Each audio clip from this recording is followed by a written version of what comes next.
नमस्कार जी। होली की शुभकामनाएं, होली की बधाइयाँ। अभी एक लड़का मिलने आया था। होली पे ऐसे ही आया तो था मेरे बच्चे से मिलने, लेकिन बच्चा नहीं था तो मिला। उसकी भी शादी टूट चुकी है।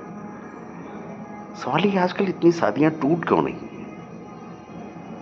एक हम लोगों का जमाना था, हमारी पीढ़ी में बिना देखे शादियां हो जाती थी और शादी के बाद प्यार भी हो जाता था, हम लोग निभा भी लेते थे। अब मेरी देखिए, 43 साल शादी के हो गए। रोज झगड़ा होता है, अभी तक होता है, लेकिन चल रहा है। कभी हम झुक जाते हैं, हमारी गलती होती है, हम झुक जाते हैं। श्रीमती जी की गलती होती है, वो झुक जाती है।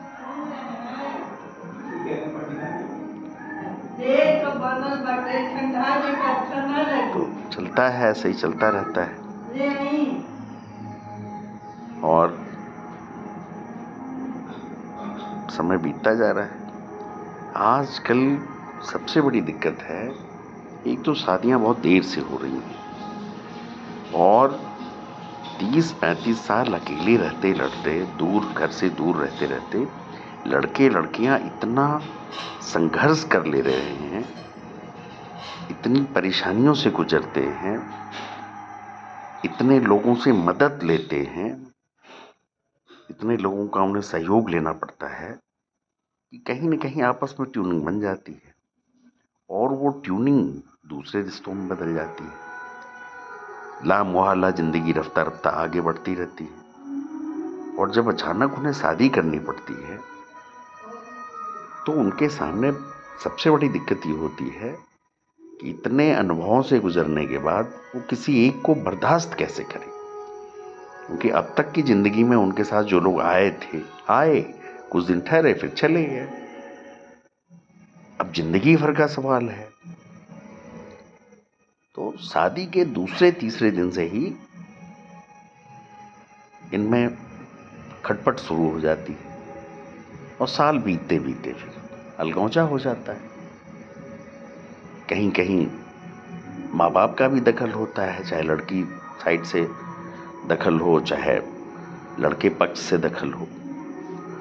किसी के अंदर, न लड़के के अंदर न लड़की के अंदर थोड़ा भी धैर्य नहीं रहता, थोड़ा भी एडजस्टमेंट की भावना नहीं रहती, थोड़ी भी दया माया ममता नहीं रहती। एक दूसरे को बर्दाश्त करने की क्षमता तो बिल्कुल ही नहीं। और अगर कहीं इसमें परिवारों ने, वर या वधू पक्ष के परिवारों ने बीच में दखल देना शुरू किया, तब तो फिर पूछिए मत। तब तो शादी जो 6 महीने चलने हैं वो चलनी है, वो भी नहीं चलेगी। ऐसी स्थिति में क्या क्या जाए? पहला काम तो ये करने की जरूरत है कि अगर हो सके तो शादियां जितनी जल्दी 20-21 होते होते कर दो। जिसको जो बनना होगा बन जाएगा, जैसे हम लोगों के जमाने में होता था।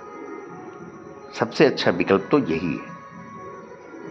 जैसे कच्चे पौधे को आकार दिया जा सकता है, मिट्टी के लोंदे को आकार दिया जा सकता है, वैसे ही कच्ची उम्र में अगर रिश्ते बन जाएं तो वो निभ जाएंगे, परिवार भी मदद करेगा और निभ जाएंगे, एडजस्टमेंट हो जाएगा, एडजस्ट हो जाएगा उनमें। लेकिन 35-36 की उम्र में न गार्जियन की औकात रहती है कि वो उनको समझा सके और न वो समझना चाहते हैं बच्चे। और ये भी सही है कि वो इतना हाईली क्वालिफाइड हो रहे हैं कि पहले तो उनका यही होता कि अरे आप लोग रहने दो भाई, क्योंकि हम लोगों के ज़माने की पढ़ाई में आज के ज़माने में की पढ़ाई में बहुत अंतर है। तो कुल मिला के पहला हल तो यह है कि शादियां जल्दी कर दी जाएं। दूसरा हल ये है कि पैसे वालों की तो बात अलग है भाई, जो अरबपति खरबपति हैं वो भाड़ में जाएं, क्या लेना देना है उनसे। निम्न निम्न मध्य वर्ग जो है, या थोड़ा मोड़ा मिडिल क्लास भी, आजकल मिडिल क्लास की भी तो परिभाषा बदल गई है। पीसीएस मिडिल क्लास में है, जो 4-4 जिनके पास मकान हैं, 6-6 गाड़ियां हैं, वो भी मिडिल क्लास, कि आजकल तो क्लास बहुत ज़्यादा क्लासिफाइड हो गए हैं। तो हम निम्न वर्ग की बात करते हैं, जिनके लिए एक बेटी की शादी, एक मकान और 2 बच्चों की पढ़ाई लिखाई में जिन्हें पसीना छूट जाए, वो निम्न वर्ग के हैं, और यही ज़्यादा है। तो पहली चीज़ तो ये है कि शादियाँ जल्दी हो जाएं। अगर शादी जल्दी नहीं होती है तो शादियों को बहुत सामान्य ढंग से किया जाए, और ये मान के चला जाए कि भाई जो होगा देखा जाएगा, और वर या वधु पक्ष को दखल बिल्कुल देने की जरूरत नहीं, मुझे ऐसा लगता है। हो सकता है मैं गलत ही कह रहा हूँ। खैर, वीडियो लंबा हो जाएगा, मेरा वीडियो बनाने का कोई अनुभव भी नहीं है, लिहाजा पुनः होली की ढेर सारी बधाइयाँ, शुभकामनाएं, शुभ रात्रि, नमस्कार।